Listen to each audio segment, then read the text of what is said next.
Continuamos entonces nuestro estudio sobre la ilustración. Ya hemos visto las características generales de la ilustración y muchas citas para poder comprender el pensamiento del siglo XVIII, y continuamos ahora con algunos ejemplos de representantes de la ilustración. Probablemente retomemos algunas citas y bueno, ya van a ser figuras conocidas para nosotros, pero es importante que veamos específicamente la vida y los nombres de quienes van a ser nuestros, digamos, los que consideramos mayores exponentes de este movimiento intelectual. Bien, uno de los primeros, por supuesto, es Voltaire. Voltaire, quien había nacido a fines del siglo XVII, pero que va a desarrollar su actividad fundamentalmente en el siglo XVIII, fue hijo de un notario de París y va a recibir una educación religiosa dada por los jesuitas en el colegio Louis le Grand, que era uno de los principales colegios de la capital.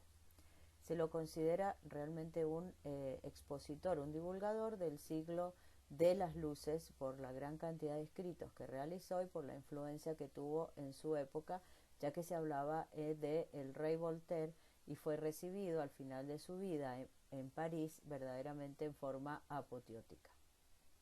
Bien, este joven va a tener una vida muy intensa, va a estar en La Haya, en Holanda, como secretario de la embajada, pero por una serie de problemas amorosos va a ser expulsado de allí. Después también va a ser expulsado de París y va a tener que exiliarse en Inglaterra, realizando ese primer viaje a Inglaterra entre 1726 y 1729. En este viaje a Inglaterra es muy importante para su formación porque allí va a conocer el pensamiento de Pope, de Swift, también la ciencia newtoniana, la filosofía empirista y las instituciones políticas inglesas, que si ustedes más o menos se ubican en la época, ya estamos, digamos, en plena monarquía parlamentaria. Por lo tanto, eso es lo que él va a admirar, ese régimen parlamentario donde hay una monarquía pero limitada.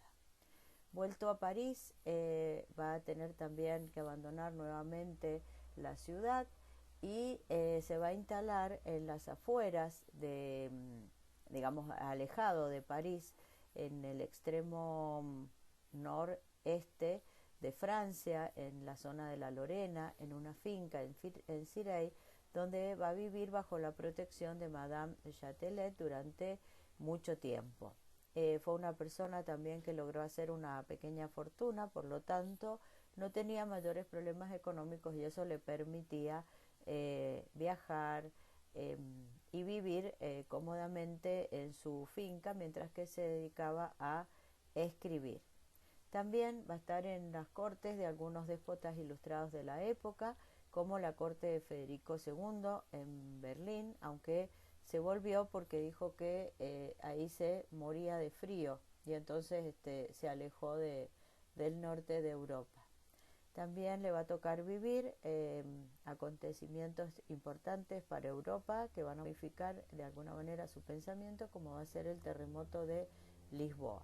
Y entre medio de todos estos viajes y todos estos movimientos, él va escribiendo sus libros. Con respecto a sus obras, fíjense que, bueno, acá hemos anotado algunas, no están todas.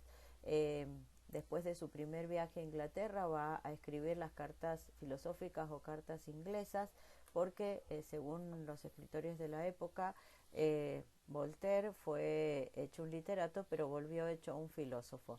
Y entonces se va a dedicar a difundir en Francia las ideas del pensamiento inglés, también la filosofía de Newton.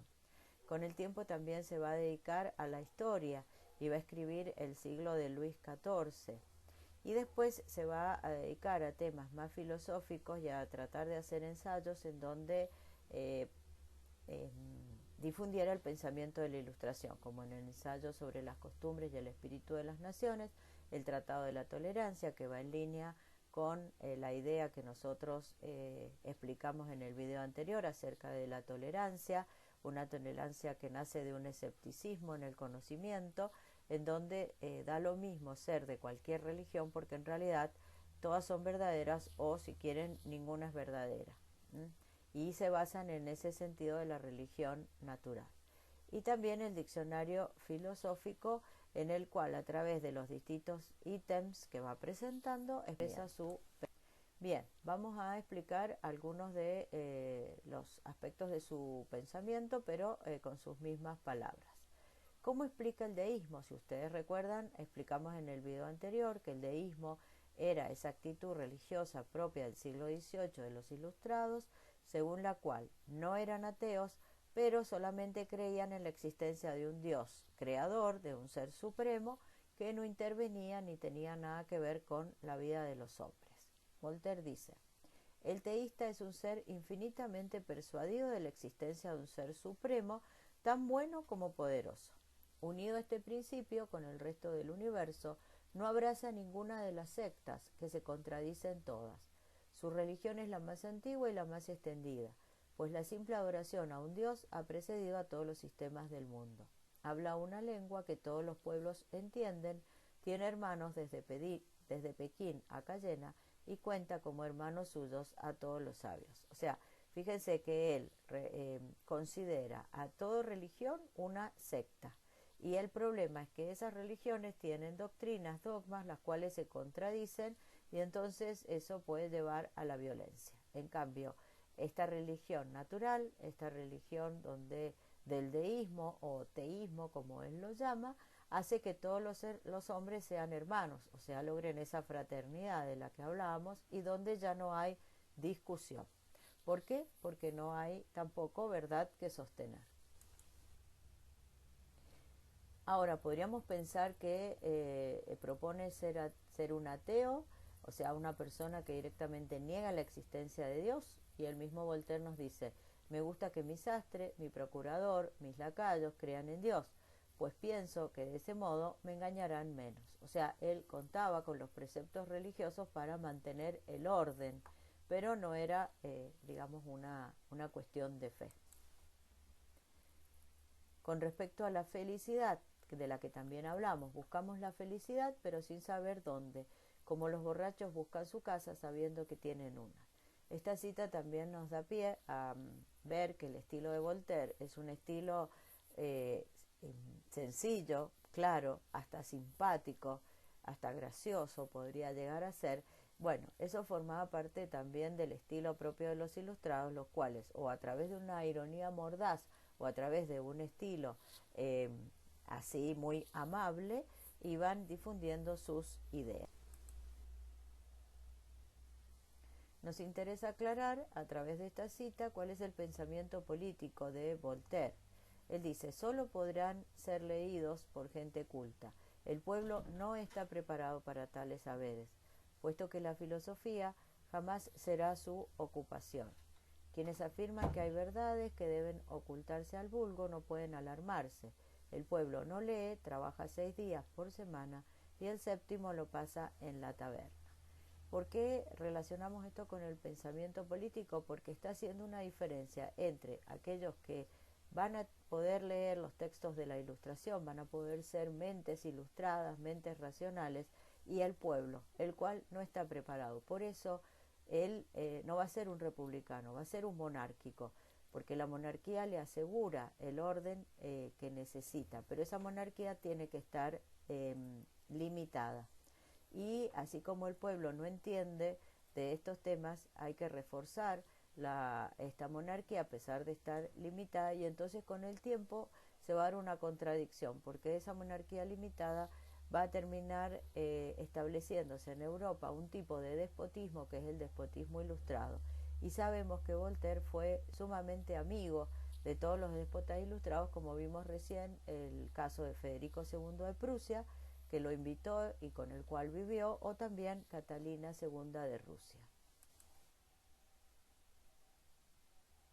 También vamos a ver el tema de la moral. ¿Qué dice Voltaire?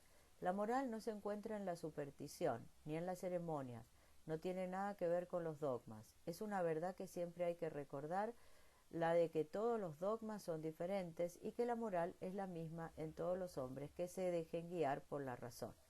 Por lo tanto, acá podemos aplicar lo que estudiamos en el otro video acerca de cuál es el sentido de la moral natural, o en este caso la moral racional que quiere establecer Voltaire.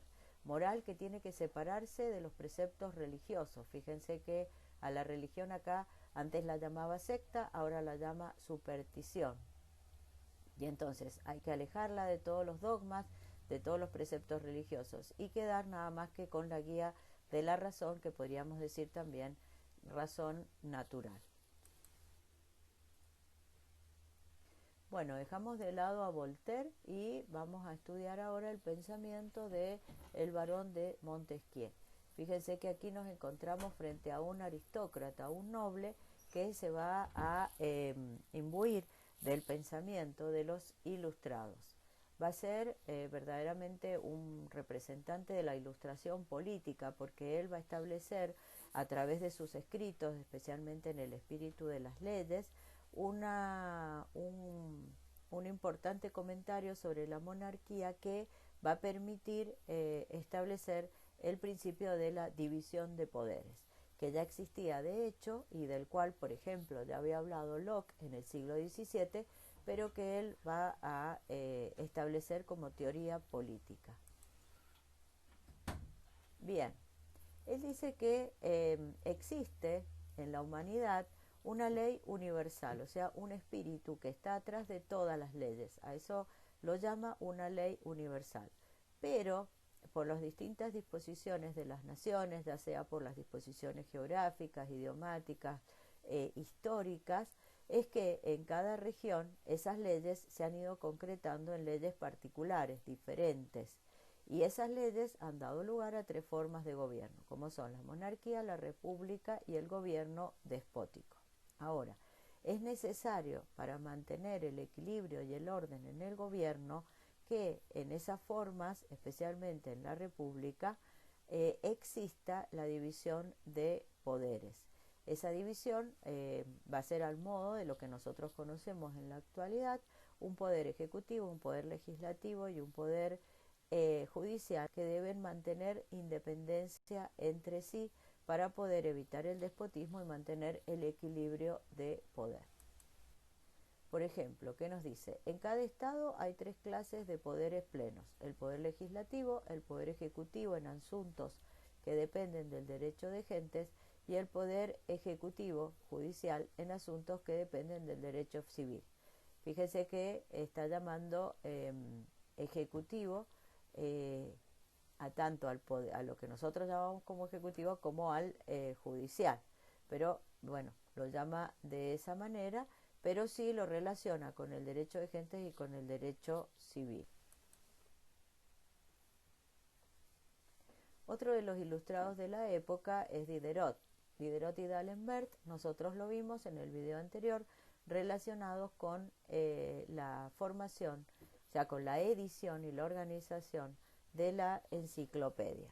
Diderot, por su parte, va a ser el hijo de un artesano, filósofo, ensayista, de mucha cultura y talento literario. Él se había transformado en un ateo. Bien, acá vemos cómo empiezan a tomarse otras actitudes, a dar otro tipo de pasos, porque ya no solamente hablamos de deísmo, sino que para él el deísmo no es suficiente, directamente hay que acabar con la idea de Dios. Poco a poco se va caminando hacia el ateísmo. Nos dice Diderot: todos los hombres coinciden en el deseo de ser felices. La naturaleza ha hecho que para todos nosotros nuestra propia felicidad sea ley. Todo lo que no nos es felicidad nos es ajeno. A ella nos vemos arrastrados por una pendiente rápida. Vamos ahora a la figura de D'Alembert. Él fue un gran matemático y se dedicó fundamentalmente, bueno, a la física y a la matemática. Va a ser también empirista, porque considera que el conocimiento se obtiene por los sentidos, y va a establecer preceptos morales alrededor de la idea de una religión natural. Ponemos aquí entonces el inicio de la enciclopedia porque creo que nos muestra cuál es el espíritu de este pensador y lo que pretendían con la enciclopedia.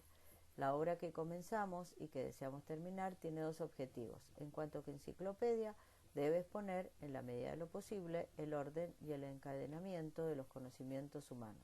En cuanto diccionario razonado de las ciencias, de las artes y de los oficios, debe contener sobre cada ciencia y sobre cada arte, ya sea liberal, ya manual, los principios generales en que se basa y los detalles más esenciales. O sea, vemos aquí el espíritu de la enciclopedia como un saber extenso, pero no profundo. Tendía más a la cantidad y no a la calidad del estudio.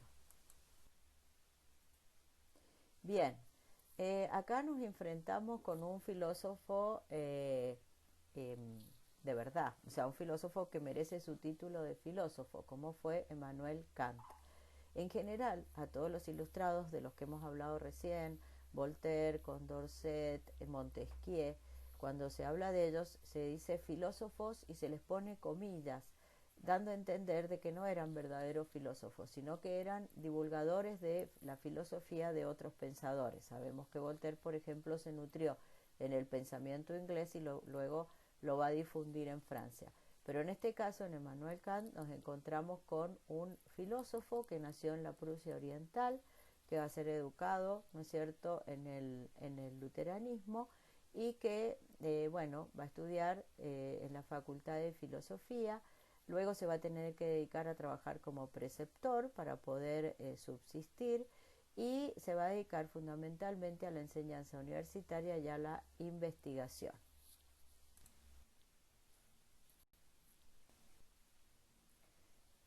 Bien, llegamos a otro representante de la Ilustración que es Juan Jacobo Rousseau. Con respecto a Rousseau, eh, si ustedes miran las fechas, ¿no es cierto?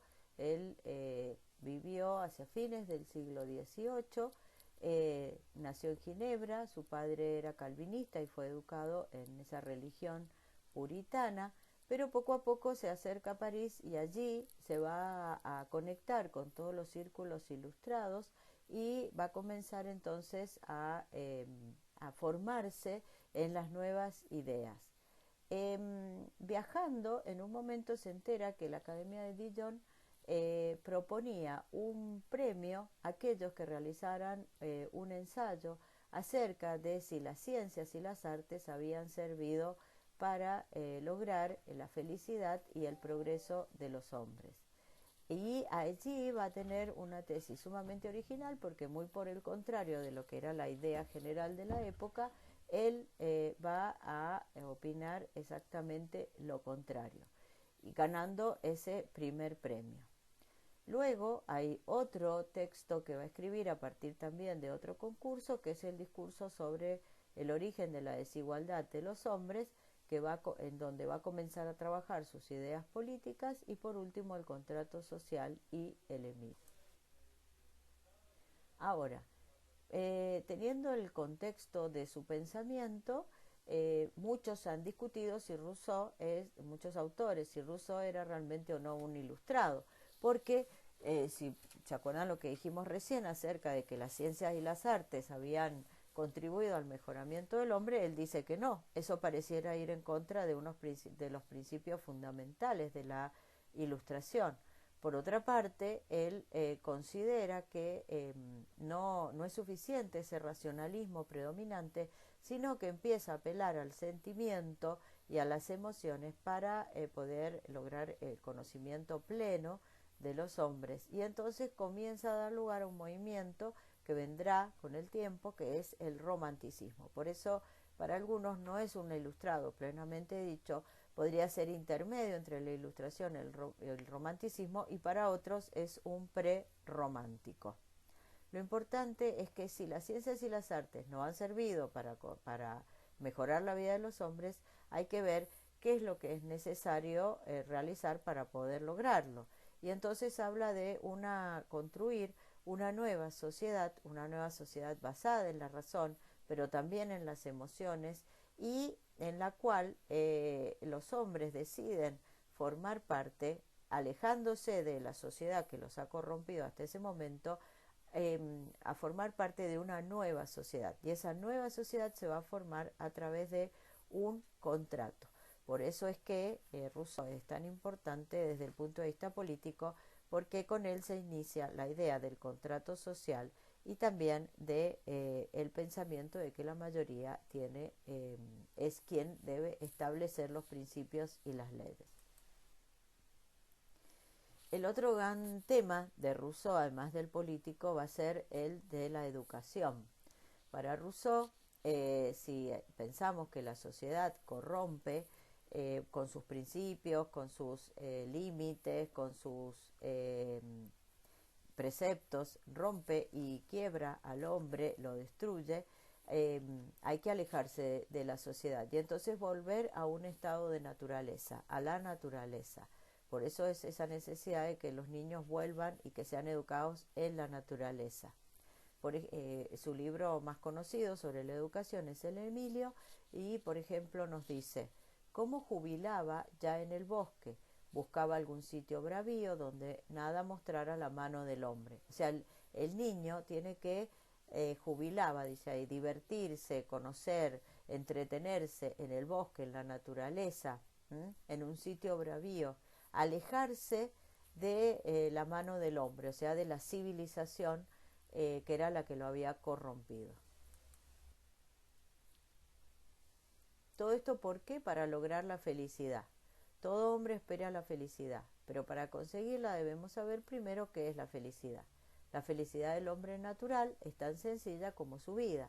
Consiste en no sufrir y la constituyen la salud, la libertad y lo necesario. O sea, si tenemos eso, ya seremos felices y a eso tiene que tender la educación. Frente a esto nadie lo discutiría. El tema es cómo lograrlo.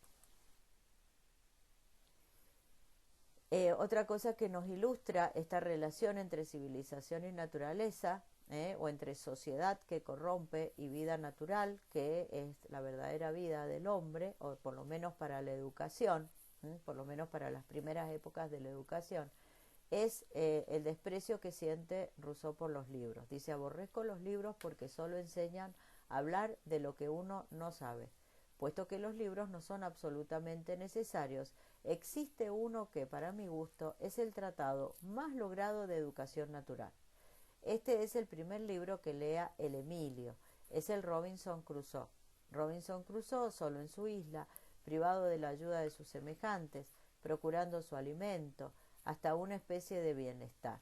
Esto lo escribe también entonces en su libro de pedagogía, el Emilio, y pone como ideal la vida de este Robinson Crusoe, que probablemente ustedes conozcan, que es una novela de la época en la cual este personaje se pierde, queda solo y entonces tiene que procurarse todo solo en la isla.